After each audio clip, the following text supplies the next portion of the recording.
The way that I have discipled over the years has changed quite a lot. I used to be a student worker and I had a lot of time during the day to meet up with lots of different people in coffee shops and in their homes, and time to pray just for hour upon hour.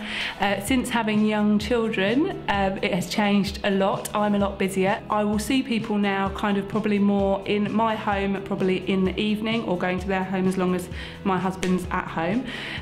or maybe in a quiet pub where we're able to talk a bit more freely. It will probably take the nature of us chatting quite a lot, maybe looking at a book or a book of the Bible, probably me asking quite a lot of probing questions, standard questions that I actually feel I would want to be asked, and questions that I feel would help me to grow in my walk with God. I really feel like everybody I see I disciple in quite a different way depending on who they are, and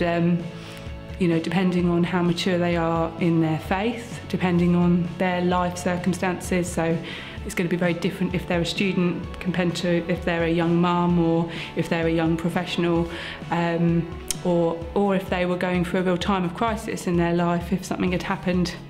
to them where they just really needed a lot of support. Obviously I would be probably a little bit more proactive in terms of supporting them and not expecting them to chase me, but to get alongside them and see how I could practically support them and spiritually support them during that. So it really varies, but I hope that the number one goal would always be to be pointing them back to God at all times, not to me. Sometimes some of the girls I meet up with, actually the most important thing to them is just being part of our family, and actually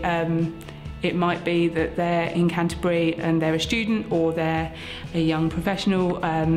or you know, maybe they're going through a difficult time and their family's far away. So actually the most important thing is them coming and just being part of our family and spending time with the girls and having dinner with us and babysitting and getting stuck into our family and just being around us. And actually I remember back to when I was a student how important that was, to be around other families and kind of experience kind of what it's like to have babies and just the highs and lows of family life. So I think that's a really important part of discipleship.